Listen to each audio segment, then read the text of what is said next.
කෘෂි කර්මාන්තය කියන්නේ ඉඩම් කුඹුරු ගම් වතුරට අහු වීම නිසා ඒකෙදි දැන් මේ මහා කන්නයට අදාළව විභාගව කරලා තිබුණා. ඒතකොට ඒ සියල්ල පාහේ ගම් වතුරට යට වෙලා විනාශ වෙලා ගියා. ඒතකොට අපි මේ තත්ත්වයට එක්ක ඇතිවෙන ආහාර සම්බන්ධයෙන් වෙන හිඟකම සහ ඒකත් එක්ක ප්‍රවාහනයේ පහසුකම් වල තියෙන ප්‍රශ්නත් එක්ක වෙන මිල වැඩිවීම. මේ තත්ත්වයට කොහොමද මේ මොහොතේ අපි මුහුණ දෙන්නේ? ලක්ෂ ගාණක් පුහුණු කරලා තියෙනවා.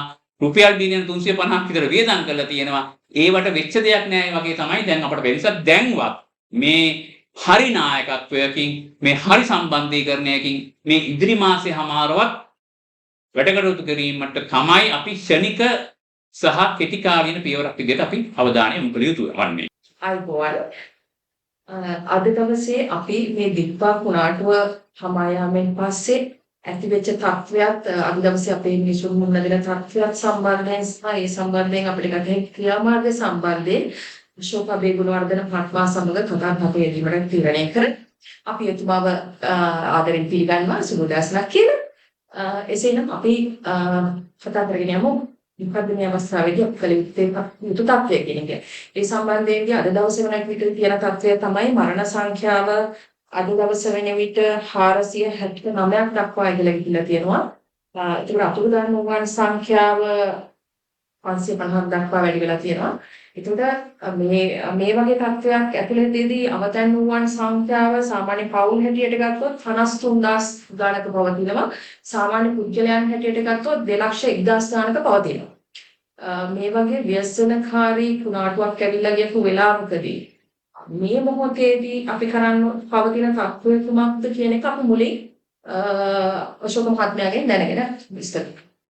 ඔව් දැන් මේ වෙලාවේ තියෙන තත්ත්වය තමයි දැන් සුලිසුලංග හමලා ඉවරයි. මහවැස්ස දැන් බොහෝ දුරට අඩු වෙලා තියෙනවා. ඊළඟේම ගම් වතුර දැන් ටික ටික බැහැගෙන යනවා. එතකොට නායෑම් තත්ත්වය ඒ තීව්‍ර වෙච්ච වෙලාවේ තිබුණා. දැන් එක නැවතිලා තියෙනවා. දැන් අපි මෙතන ඉඳන් මොකක්ද කරන්න කියන ප්‍රශ්නේදී අපිට බැලුවහම පේනවා මාධ්‍ය බැලුවහම පේනවා දැන් යන්නේ එක එක්කෙනාට දොස් පවරා ගැනීමේ අධීරයක් තිබේ. එතකොට විපක්ෂය චෝදනා කරනවා ආණ්ඩුව මේකට හරියට මැදිහත් වුණේ නැහැ කියලා. ආණ්ඩුව කියනවා මේගොල්ලෝ බොරු අවලාද කරනවා කියලා. ඊළඟට සමහර ආණ්ඩුවේ දේශපාලකයන් කියනවා අපේ නෙවෙයි ප්‍රශ්නේ රජයේ නිලධාරීන්ගේ කියලා. ඒතකොට රජ නිලධාරීන් කිව්වහම කාලගුණයක තියෙනවා වාරි මාර්ගයක තියෙනවා අපදකලමනාකරන මධ්‍යස්ථානයේ තියෙනවා. එතකොට බෝලේ මම නම් නෙවෙයි කියන තත්වයට අනිත් එක්කෙනාට පාස් කරන එකක් තමයි මේ වෙලාවේ වෙන්නේ. එතකොට මේ සම්බන්ධයෙන් අපිට ප්‍රමාණවත් පූර්ව දැනීම් රාජ්‍ය වෙත කරලා තිබුණා නේද? ඔව් දැන් ඒක පිළිබඳව කතිකාවතක් තියෙනවා. ඒ ප්‍රශ්නේ ඉතාම වැදගත්. මොකද දැන් සති දෙකකට විතර කලින් නොවැම්බර් 12 වෙනිදා කාලගුණ විද්‍යා දෙපාර්තමේන්තුවේ ප්‍රධානියා මාධ්‍ය හමුවකදී ඒ කියන්නේ ටෝක් ෂෝ එකකදී අදහසක් කියලා තිබ්බා මේ යන විදිය අනුව මට නම් තේරෙන්නේ මේක ලොකු දරුණු තත්වයකට වර්ධනය වෙන්න පුළුවන් සුළු කුණාටු තත්වයකට වර්ධනය වෙන්න පුළුවන් කියලා මගේ තියෙන අත්දැකීම.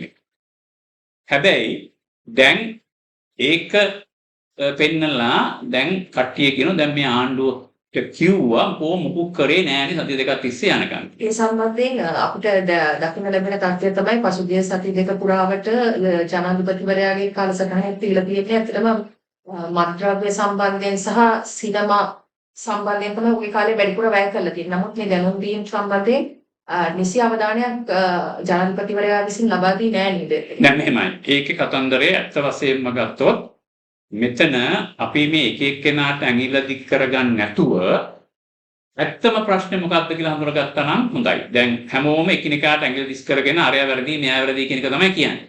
දැන් මේ බෝලේ පාස් කරන එක පැත්තකින් තියලා මේ කාටවත් මේක කරගන්න බැරි වුණේ ඇයි කියන උත්තරය හොයාගත්තා නම් හරි. මේක තමයි ප්‍රමුඛ හේතුව. නැත්නම් root cause එක. root cause එක මොකද්ද? ඒක මේ ඕනෑම ආපදා තත්වයකදී තියෙන root cause එකක්. මේ සුලිසුලන් තත්ත්වය විතරක් නෙවෙයි අපි දැක්කා ඒක පාස්කු ප්‍රහාරය වෙලාවේ මොකද්ද මේ root cause එක? ඒක තමයි දැන් කල යුත්තේ. ඔව් මෙහෙමයි මේ රූට් කෝස් එක තේරුම් ගත්තොත් අපිට ඒක විසඳ ගන්න පුළුවන්. ප්‍රධානම හේතුව මේ වගේ ආපදාවක් වෙන්න යම්කිසි ඉඩ ප්‍රස්තාවක් තමයි තියෙන්නේ. probability එක සම්භාවිතාවයක්. එතකොට හරියටම වෙනවා කියලා ෂුවර් එකට කියන්න බෑ. එතකොට කාලගුණයෙන් කියනවා මෙහෙම වෙන්න පුළුවන් කියලා. එතකොට වාරි මාර්ගයෙන් කියනවා එහෙම වෙන්න පුළුවන් වෙලා අපි වතුර නිදහස් කරලා වැස්ස වැටුනේ නැත්තම් මොකද වෙන්නේ? ප්‍රශ්නයක්. ආපදා කළමනාකරණයෙන් alert දීලා මිනිසුන්ට අයින් වෙන්න කියලා ප්‍රශ්නේ ආවේ නැත්තම් මොකද වෙන්නේ?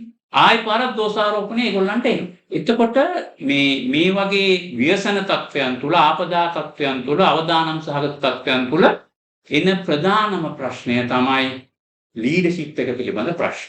නායකත්වයේ පිළිබඳ ප්‍රශ්න. ඒ කියන්නේ සම්භාවිතාවයක් ඉඩකඩක් තියෙනවා නම් මොකක්ද අපි ගන්න තීරණය? එතකොට අවදානම ගන්නවට වඩා පෙර සූදානම වැඩි සුදුසුයි නේද? ඔව් මෙහෙමයි.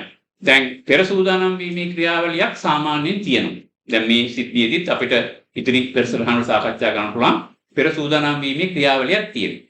ඒ පෙර සූදානම් වීම කොච්චර තිබුණත් ඒ නිශ්චිත මොහොතේදී තීරණයක් ගන්න ඕන දැන් අපි මොකද කරන්න කියලා. දැන් සරල උදාහරණයක් ගන්න. දැන් ඔබ අද යම් කිසි රාජකාරී කටයුතු සඳහා යන්න තියෙන දුර ගමන. ඒකෙදී ඔබට රුපියල් බිලියන එක ප්‍රොජෙක්ට් එකක් තියෙනවා කියලා හිතමු. දැන් ඒකම අනතුරු වීමක් එනවා. අද ඔය මාර්ගයේ ගියොත් නායෑමක් මොකක් ගම් වතුරක් වෙලා ඔබගේ ජීවිත හානි වෙන ඉඩකට 60යි කියලා. දැන් ඔබ ගමන යනවද නැද්ද? ඒකේ තියෙන ඒ කියන්නේ අවදාන මට්ටම යම් ආකාරයකට තක්සේරු කිරීමක් කරනවා සහ ඒකට මම මගේ ජීවිතය සම්බන්ධයෙන් ගන්න තීරණය එක කොයිතරම් අවදානමක් මම ගන්නවද කියන එක මත තීරණය කරනවා. හරි. එතකොට ඒ විදිහට බැලුවොත් දැන් ගමන අවදානම අනුව 140ක chance එකක් තියෙනවා මුකුත් නොවෙන්නේ. මුකුත් උනේ නැහැ ගමන ගියා. ගමන ගියාම මොකද වෙන්නේ? රුපියල් බිලියනයක ප්‍රොජෙක්ට් එකක් හම්බුණා. දැන් නොගියෙන් ඉන්නවට වඩා ඒ සම්භාවිත අනුබලව වැඩි කෙරුණොත් හොඳයි.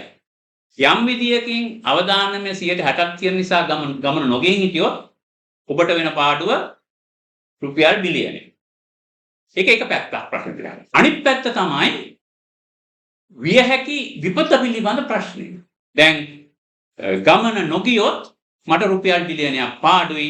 හැබැයි ගමන ගියොත් මට රුපියල් බිලියනය කෙසේ වෙතත් ජීවිතෙත් නැති වෙනවා.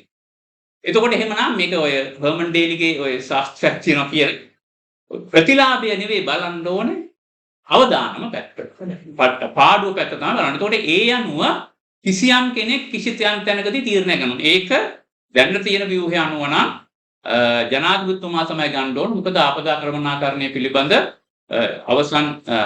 අවසන් තීරණ ගන්නා මණ්ඩලයේ ප්‍රධානියා ජනාධිපතිතුමා නිසා. ඒක ජනාධිපතිතුමා වුණත් ඒ ගත්ත තීරණය වර්ධින්න පුළුවන්. ඒ වැරදීම පිළිබඳව ඒ පිළිබඳව ජනාධිපතිතුමා වැරදිකාරයා වෙන්නේ නැහැ. දැන් වැරදිකාරයා වෙන්නේ මෙහෙම අවදානමක් තියෙද්දී alert එකක් නොදී මිනිසුන්ට අයින් වෙන්න කියලා කියන්නේ නැතුව ඉඳලා ඉවරනවා. ඒ නිසා ජනාධිපතිතුමා වුණත් කවුරු වුණත් දැන් ලංකාවේ තියෙන සාමාන්‍ය තත්ත්වය දැන් පාස්කු ප්‍රහාරය කරුවා ඒකත් ඒ විදිහමයි. මොකද පාස්කු ප්‍රහාරයේදී නිරන්තර ජයවර්ධන දිගින් දිගටම 340 වතාවක්ම කියලා තිබ්බා මෙහෙම දෙයක් වෙන්න යනවා කියලා. හැබැයි එයා ඊළඟ පියවර කියන්නේ නැහැ. දැන් ඒ නිසා මේක නවත්තන්න පාස්කු සමරුම නවත්තන්න කියලා කියන්න බෑ. ඒ පිළිබඳව තීරණ ගන්නවා නෝ වෙන අය. ඒ නිසා තමයි මේ වැරදිකාරයෝ 4-5 දෙනෙක් අන්තිමට හිටියේ. ජනාධිපති ලේකම්තුමාද ජනාධිපතිතුමාද පොලිස්පතිතුමාද ආදී වශයෙන් මහ පටේල. එතකොට මේ අවස්ථාවේදීත් තත්ත්වය ඒ කියන්නේ ඔය මේක ඇවිල්ලා ලෝකයේම මේ වගේ අර්බුදයක් ආවහම එන දෙගිඩියාව සම්භාවිතාව. ඒ නිසා අපි ජනතාවක් විදියට ලෑස්ති වෙලා ඉන්න ඕනේ. ඒ අවදානම වළක්වා ගැනීම නිසා ලොකු ප්‍රතිලාභයක් ලැබෙන්න තිබුණ එකක් නැති වුණා කියලා තීරණ ගන්නා ආයතන වලට පුද්ගලයන්ට දොස් නොකියාවි. එහෙම සංස්කෘතියක් තිබුණා නම් ඔය හැමෝම බය නැතුව තීරණය ගන්න. කාලගුණ විද්‍යාවකින් රෙඩ් ඇලර්ට් එකක් දෙනවා වාරි මාර්ගයෙන් වතුර නිදහස් කරනවා ආපදා කළමරණයෙන් කියනවා ඔන්න අවහම අයින් වෙන්න කියලා ජනාධිපතිතුමා කියනවා බය වෙන්න එපා අපි මේකට පහසුකම් සපයනවා කියලා. ඒ වගේ දෙයක් කරන්න දැන් මේ දිගිදියාවක් මැලියාවක් තිබිලා පස්සේ වැඩේ ඇනුනම් පස්සේ දොස් කියා ගන්න එකට ප්‍රධාන හේතුව අපි හැමෝම හිතන් බලන් ඉන්න කවුද වැරදිකාරයා කියලා හොයන්නේ. පළවෙනි පියවර තමයි මේ වැරදිකාරයෝ හොයන්නේ නැතුව වැරද්දට මූලික හේතුව හොයාගෙන ඒකට සාධාරණ විසඳුමක් හදා ගන්න එක. ඒතර දැන් එන ප්‍රශ්නේ තමයි අනුරාධ අහපු ප්‍රශ්නය. දැන් අපි මොකද කරන්නේ? දැන් ක්‍රමක්‍රමයෙන් මහ පොළොව යථාර්ථයට පත් වෙමින් එනකොට ප්‍රධාන ප්‍රශ්න දෙකක් වෙනවා. එකක් තමයි දැන් මැරෙන අය මැරිලා ඉවරයි. ඊළඟට තුවාල ලැබපු අය ඉන්නවා නම් ඒගොල්ලන් යථාර්ථයට පත් වෙන්න අවශ්‍ය කරන ප්‍රතිකර්ම ටික කරන්න. එතකොට ඒක නම්බර 1 කිසිදු චක්තයකින් තොරව එය කළ යුතුයි. ඒක තමයි නම්බර 1. දෙවෙනි එක තමයි දීපල හානිය. ඒතර දීපල හානිය සම්බන්ධයෙන් වගකීම රජය බාරගත යුතුයි. ඒක ඒ පුද්ගලයන්ට ඒ පවුල් වලට තනියම දරා ගන්න පුළුවන් කමක් නැහැ. ඒ අය ඉන්නේ අවදානම් සහගත ප්‍රදේශවල ජීවත් වීමේ දෝෂය ඒගොල්ලන් පිට පටවලා රජයකට අනිත් සෙසු ජනතාවට මග ඇරලා ඉන්න බෑ. මොකද මේ වගේ අන්තරාදායක අවස්ථාවකට ගොදුරු වෙන්න සිදු වුණේ ඒගොල්ලන්ගේ ගොඩනැගිලි පදිංචිය පිළිබඳ ප්‍රශ්නයක් නම් ඒ අය එතන පදිංචි වීම පිළිබඳව රජය වග කියන්නේ. එක පැත්තකින් නෛතික කාරණයක්, අනිත් පැත්තෙන් ඒ අයට වෙන කරන්න දෙයක් නැහැ. ඒ අයට වෙන කරන්න දෙයක් නැහැ. ඒක ඒගොල්ලන්ගේ ප්‍රශ්නයක් නෙවෙයි, මුළු මහත් සමාජය අනිත් හැමෝමත් වග කියනවා. ඕගොල්ලෝ හොඳ තැන් වල ඉන්න නිසා මම අර මිනිස්සුන්ට අමාරු තැනක ඉන්න වෙලා තියෙනවා. ඒ වගේ පැත්තෙන් බලලා රජය වැදිහත් වෙලා මේ දීපල පිළිබඳ හානිය සම්බන්ධයෙන් ඒවට අවශ්‍ය කරන අපි රක්ෂණයක් වගේ ක්‍රමවේදයක් තමයි මෙතන යන්නේ. රක්ෂණය සඳහා මුදල් ගෙවලා තිබුණා නැතුවත් ඒ පිළිබඳ වගකීම බාර ගන්න ඕන. ඒ වගේම ඒ අයට දැන් පදිංචි වෙන තැනක් නැත්නම් ඒවා ලබා දීමත් රජය විසින්ම කළ යුතුයි. මේ අවස්ථාවේදී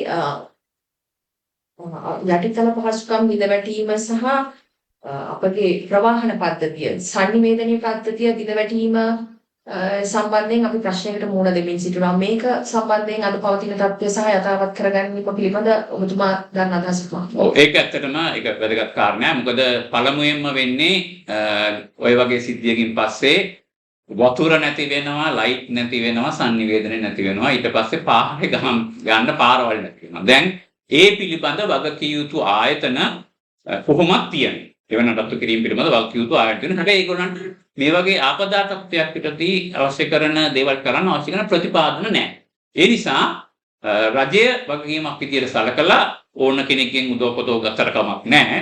දැන් ඒකෙන රණ්ඩුවක් යනවනේ. කාගෙන් උදව් ගන්න කියලා ඒක අමතක කරලා පුළුවන් තරම් උදව් අරගෙන මේවා ඉතා ඉක්මනින් යථා තත්ත්වයට පත් කරන්න කටයුතු කර යුතුයි. ඒ නිසා වතුර සම්බන්ධයෙන් වෝටර් බෝඩ් එක ජල සම්පාදන මණ්ඩලය කටයුතු කරනවා.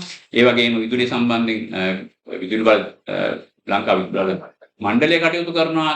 සංනිවේදන සාක්ෂි සම්බන්ධයෙන් එහෙම කරනවා. මහා මාර්ග සම්බන්ධයෙන් සහ දුම්රිය මාර්ග සම්බන්ධයෙන් ඒව කරනවා. ඒතර ඒවා සාමාන්‍යයෙන් කරන ක්‍රමවේදයක් තිබුණා. ඒක වේගවත් කරන්න අවශ්‍ය කරන ප්‍රතිපාදන කොන්දේසි විරහිතව ලබා දීම. ඒවට තියෙන අනිත් ප්‍රධාන ප්‍රශ්නේ තමයි අපි අත්දැකපු දේ තමයි ඒ පිළිබඳව මුදල් වේදම් කරන්න ගියාම පස්සේ අල්ලස්සා භූෂණයට නඩු පැවරේද කියන එක. ඒතකොට එවැනි අවදානමකින් තොරව කරන්න අවශ්‍ය කරන නීතිමය රැකවරණය ලබා දීම වැදගත් වෙනවා. මේක ඉතා ඉක්මනින් කඩනම් තත්වයකට ගැනීම යථා තත්වයකට පත් කර ගැනීම සඳහා. අද දවස වන විට ප්‍රවාහන පද්ධති බිඳවැටීම් වගේම භෝග කෘෂි කර්මාන්තය කියන්නේ ඉඩම් කුඹුරු ගම් වතුරට අහු වීම නිසා ඒකෙදි දැන් මේ මහා කර්ණයට අදාළව විභාගව කරලා තිබුණා. ඒතකොට ඒ සියල්ල පාහේ ගම් වතුරට යට වෙලා විනාශ වෙලා ගියා. ඒතකොට අපි මේ තත්ත්වයට එක්ක ඇතිවෙන ආහාර සම්බන්ධයෙන් වෙන හිඟකම සහ ඒකත් එක්ක ප්‍රවාහනයේ පහසුකම් වල තියෙන ප්‍රශ්නත් එක්ක වෙන මිල වැඩිවීම. මේ තත්ත්වයට කොහොමද මේ මොහොතේ අපි මුහුණ දෙන්නේ? ඔව්, ඒක තමයි ඇත්තටම දැන් දෙසැම්බර් මාසේ මුල ඉදිරි මාස එකමාර ඇතුළත ලංකාවේ මේ විපත නිසා කතා කරන්න තියෙන ප්‍රධානම ප්‍රශ්නය ඕකයි. ශනික සහන ලබා දීම නෙවෙයි. ඉදිරි මාසේ මොකද අපි දන්නවා මහකන්නේ වගා කටයුතු ඔක්තෝබර් අන්තිමට පටන් අරන් ජනවාරි මැද වෙනකම් යනවා. එතකොට එක එක ප්‍රදේශවල එක එක කාලවල වගා කරන්නේ. එතකොට මේ වර්ෂාපතනයත් මේක වැස්සෙන් ඉවර වෙන්නේ නැහැ. තව වැසි කීපයක් එන්න පුළුවන්කම තියෙනවා.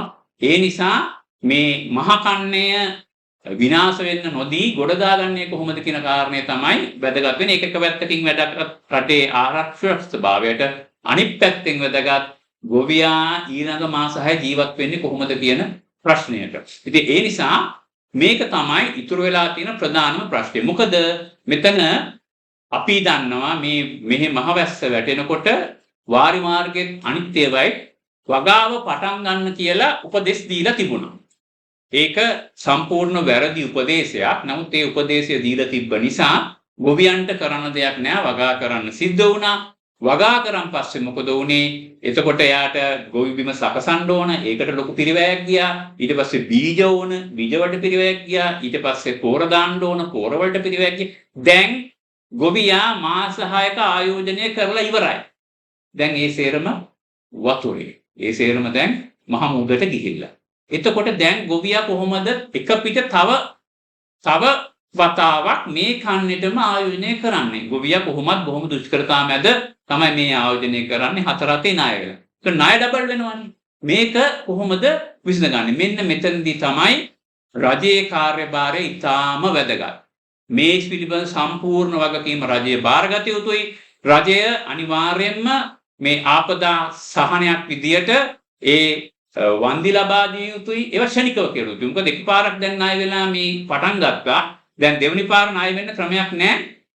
මුදල් වලින් ආධාරයක් ලැබෙන්නේ නැත්නම්. ඒ නිසා වගා හානි වෙච්ච අයට මේ කන්නයේ සඳහා අනිවාර්යයෙන්ම ඊටාම තීරණාත්මක ලෙස මැදිහත් වෙලා වහාම ප්‍රතිපාදන සපයන්න ඕනේ. බීජ දැන් ඉන්දියාවක් එයි. මොකද බීජ හරි ප්‍රමාණාත්මක ගුණාත්මක තත්ත්වයේ තිබුණ නැත්නම් ලොකු අමාරු කරනවා. ඒතර බීජ සුලභ කිරීම සඳහා විශේෂ වැඩපිළිවෙලක් වහාම ක්‍රියාත්මක කළ යුතුයි.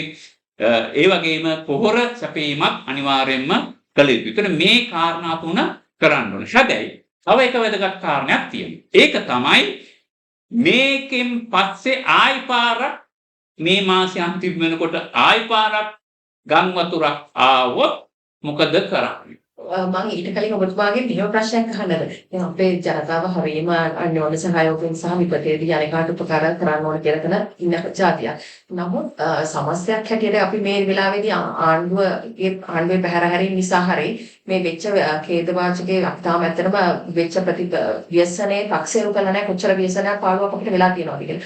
නමුත් මේ සියල්ල ලබා දීම හෝ වේවා, ආධාර ලබා දීම හෝ වේවා රජය මගින් කරනවා කිව්වත් ඒකේ සමස්තයක් ලෙස රටේ බදු ගෙවන ජනතාවගේ මුදල් වලින් නේද මේක යන්නේ?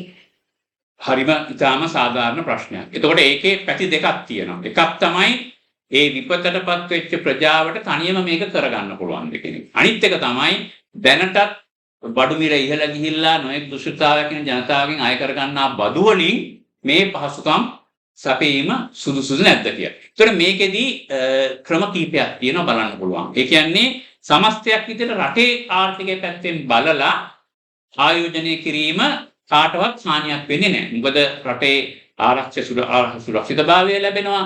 ඒ වගේම සාධාරණ මිලකට උපහාර මේ ආහාර මිලදී ගන්න පුළුවන්කම ලැබෙනවා. ඒ වගේ පැත්තකින් වාසියක් තියෙනවා. ඒතකොට ඒක ගණන් හදලා බලනවා. ඒ එක්කම රජය ප්‍රමාද වුණා.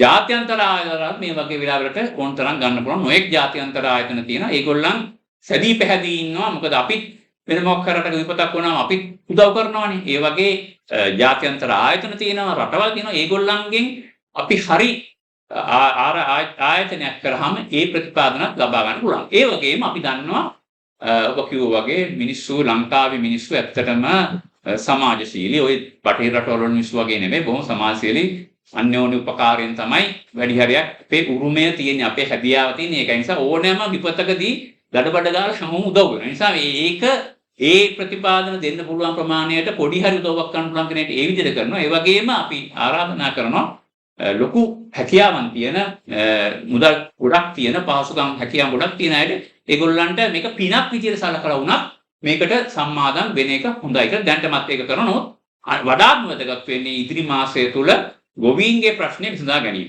ඉතින් මම කියන්න කැමතියි මේක කරන්න නම් කාලගුණ විද්‍යායක ලංකාව විතරක් නෙවෙයි මුළු මහත් ලෝකයේම දේශගුණ විද්‍යාව පිළිබඳ විද්‍යාත්මකව දැනුම තියෙනවා. ඒවා අනුව බලන්න යලිත් වතාවක් එන්න තියෙන අවදානම මොකක්ද කියලා.